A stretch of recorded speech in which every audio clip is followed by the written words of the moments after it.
Tell me and the audience, what do you find remarkable here, maybe different from what you know from your home countries in terms of both studies, the environment, and the university as a whole? For me, I would say that there is a lot of freedom in choice of what you want to study. There is a lot of subjects you can choose from. There is a space in your studying time that you can fill with whatever you see fit, whatever courses you like. And another thing I would highlight is that specifically for me, since I'm studying theoretical mathematics, I'm surrounded by a lot of, I would say, like-minded people that are kind of motivated to go beyond what's just to getting this check on the list that you studied something, but actually getting to know something very deeply and know the motivation and understand something very well. Yeah, so I'm studying here the theoretical computer science, and firstly, for some people, theoretical computer science is like the thing they hear firstly right now. So what is the difference between the theoretical computer science and the computer science? Is basically that in theoretical computer science we have like the edge between the mathematics and computer science, and we really try to dedicate like quite the same amount of time to both the computer science and mathematics. And I think it's quite interesting to get both of these subjects together when you're not only trying to solve something just because it works, but try to understand deeply why it works. That was one of the reasons I have applied for the theoretical computer science instead of the computer science. But correct me if I'm wrong, but even though it is called theoretical, I think you have a very good variety of practitioners who are the lecturers that you can interfere with. So I think this is certainly an asset when choosing theoretical computer science here in our faculty. Yeah, despite being theoretical, it is very much more applied than just mathematics. Yes, I like to say that when a mathematician gets hungry, he becomes a computer scientist. Yeah, because yeah. So. But the studies are conducted in Polish. How do you find it? Even though we are now speaking English, do you use English on a daily basis? What's your experience with that? For me, it is actually the studies. I'm on the third year, and the studies started mostly in Polish. It wasn't a big problem because I had a decent level, but even for people who didn't, or for me sometimes, it was always perfectly fine to come to a professor and to ask him something in English, because everybody knows it quite well, and everybody is very much understanding in that situation. But in later years of study, even I think most of the subjects are in English now, because mathematics is a field where, well, it's basically academia, and most of the publishing happens in English. The story with Polish language for me was quite easy, I would say. Like, I came to Poland and I have never spoken Polish before. And then one day you woke up and you speak Polish. Yeah, like, no, it was not that easy, but like after 2 or 3 months of visiting lectures and just listening to them, I just, at some moment, I just understood that I can speak Polish. So maybe let us talk about how you actually got attracted by Jagiellonian University, because the faculty takes pride in the so-called Mertens scholarship. Can you say a few words about it? My main interest was because I actually knew a lot of people who already were studying here, especially with the scholarship, with Mertens scholarship. And a lot of my friends that I was, say, partaking Olympiads with or studying with simply in school also were applying here. So I also decided to apply. Unfortunately, I did not get the Mertens scholarship that year. However, I got a different scholarship. I got a NAFA scholarship, so it's not such a big deal. Yeah, but it's still, I would say, a great opportunity. It is quite realistic if you if you are into math, if you're taking part in Olympiads, it is realistic to get different scholarships. And yeah, I think it's one of the big reasons why I applied and why many of people I know have applied here. One more thing that I had before applying, I had a lot of peers who were studying computer science in different universities, like the National University of Singapore, Cambridge, Oxford, and like I have compared the feedback from all of the peers, and like one thing that I really liked about the Jagiellonian University, that the curriculum does not filled with some like extra subjects like physics, like some extra stuff that is not related to the computer science itself.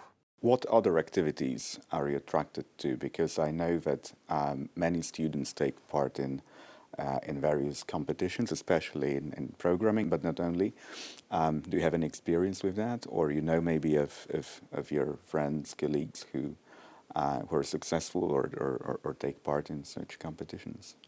Well, I would say that if you enjoyed Olympiads in your school years, you can keep going very much. There are plenty of Olympiads you can taken part in several of them. I certainly know people that took part in many, many more. But certainly not everyone is like competition oriented or competition driven, and I think we as a faculty try to do our best to also open the gate for, let's say, professional research, collaborative research that would result in writing papers together, traveling to conferences. Do you have any experiences with this form of support from the university, from the faculty?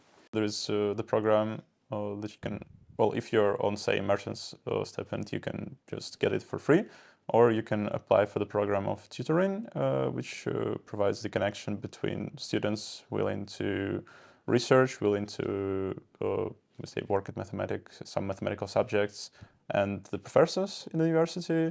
So I have personally taken part in it with Professor Kanya. You mentioned this tutoring program, which is in a sense competitive.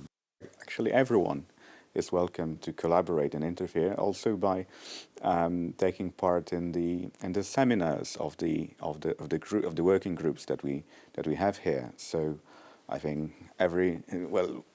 what could be done is just to enroll for such a seminar, or just attend and try to talk to people around, because mathematics is highly collaborative, and actually the results or the ideas come from discussions most often. Okay, so we have been talking a lot about ourselves, but maybe you could tell us a bit about your own research and say how your work looks like at the university. I mean, I'm very peculiar in that regard, because there is a huge difference between what I do as part of my research and what I try to teach, because I have very broad interests. So I'm both very theoretical and also both very much applied. So my background is in functional analysis, which is a branch of mathematics that tries to go to infinite dimensions and tries to do, let me say, calculus that you may know from school in infinite dimensions, and study the geometry of shapes that you maybe cannot really visualize because they have so many dimensions, but maybe locally you can approximate them with your intuitions about shapes in 2D, 3D, if you can see in 4D as well. I also enjoy mathematical logic and set theory, and very often I try to apply methods from set theory into analysis, and to complement the eclectic picture of mine, I'm also interested in algebra. So I also see certain algebraic connections when doing this. So very much diverse. However, here at the Jagiellonian University, because of my other background, I mostly teach courses related to mathematical finance, to derivative pricing, building mathematical models, and kind of I'm trying to prepare students for corporate work and big banks as quants. And I think this is my mission that I kind of defined for myself here to really prepare students for corporate world. Is the question that also I'm interested in, like myself. Like, do you have like any ways of introducing new subjects or introducing the changes to the programs of the subjects, like to stay up to date to the the real world? Absolutely. So I have my, let's say, my own course that I offer, and this course actually keeps changing, and it keeps changing because in two ways. One way is related to the content. So I kind of try to shift things around to make more room for, let's say, maybe new modeling techniques, new models. But also I kind of reshape the tutorials, because with the advent of large language models, you know, asking students to write a function in Python is okay, but now I try to make them more creative. So I allow using these fancy tools as long as they understand the outputs and can transform them to what I want. So for example, the structure of the tutorials changed greatly over the last 2 years, and it became even more project oriented. Maybe could you tell about the collaboration between different universities, like the working trips, like on some presentations, like some conferences, like does the university cover all of this, like who gets invited, and like what we have to do to actually go there? And Oh yes, so I think pretty much everyone, I mean, from the faculty members, has their own network, and this is natural because we work in different areas. If you find a professor whose research interests you like, and you'd like to in some way collaborate either in a more formal way or informal way, there is a possibility that if such a person has a grant and plays in that grant to let's say hire a student, it doesn't have to be a PhD student, could be master's student. Well, in that case, you might be asked to also go to a conference to present a poster or to give a talk. So I think that there are no limits where you can go. This is related to the network of contacts of the person you'd be collaborating with.